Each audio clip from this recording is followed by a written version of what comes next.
mga karag-karag, welcome back to my vlog. Isang magandang umaga sa inyong lahat mula dito sa Lasak City. At bago nga mama, magsipag-ingay yung kapitbahay ko sa kanila mga karaoke system dahil may handaan din dito mga karag-karag. At wala na namang kuryente, ewan ko kung ano nangyari sa Samsuri ko. Lagi na lang brand out, kaya lagi rin ako nalilate sa mga balita sa mundo ng beauty pageant. Pero kahapon nga, bumalik ng ilang oras bago na tigok na naman. Eto, nakasilip nga ako sa official headshot ng Miss Universe 2023 sa mga kandidata ba. Nakita ko na yung kay Michelle D. Una ko talaga siya na vlog. So, iniisa-isa kong i-check yung mga kandidata sa kanilang pa-official headshot na kung saan na bilang lang sa daliri mga karag-karag yung mga pa-headshot na nagustuhan ko. Ewan ko sa mga ibang kandidata, bakit puro sila tagilid? Yung pag ganun. Diba? Tapos, ganon. So, may ano lang, top 3 na mga kandidata na nagustuhan ko sa sariling opinion ko lang, sa sariling pananaw at paniniwala ko lang, sa sariling gusto lang ng mata ko. Itong mga kandidatang to, sila lang yung natipuhan ko mga karag-karag. Si Michelle D, ang ganda ng ni Michelle D. Tapos ito rin, ang ganda rin niya. Napakalinis ng kanyang headshot mga karag-karag, no? At ang ganda. Tapos itong lang yung tatlong kandidatang nagustuhan ko sa kanilang pa-official headshot kasama si Michelle D. So top 3 lang pinili ko. Yung iba maganda naman pero sila talaga yung nagda best para sa akin. Ewan ko sa inyo mga karag-karag kung sino yung mga kandidatang top 3 na best para sa inyo.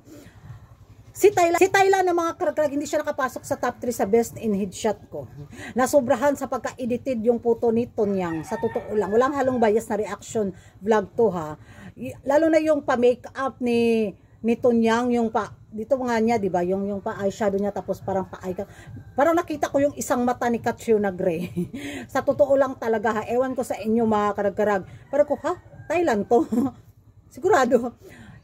Alam natin kung pagdating sa pabunggaha, mga photoshoot, the best talaga ang Thailand. Pero dito sa photoshoot ni Tonyang, parang hindi yata nila napaghandaan pero nasubrahan. Yun yung magiging reaction ko. Yung bang, sa sobrang napaghandaan nila, nasubrahan din yung hindi na nakilala si Tonyang. Sana nilabas nila yung totoong beauty ni Tonyang ba? Yung bang masabi natin, ang ganda. Parang, sorry Thailand. sa sobrang preparation ninyo, nag-ibang tao yung kandidata ninyo. Maganda sana, pero wala talaga sa akin. Ambot lang sa inyo mga karag-karag kung ano yung magiging reaction ninyo. At nabasa ko yung mga profile ng mga kandidata, masasabi ko talaga iba talaga yung ni Michelle D, no? Basta.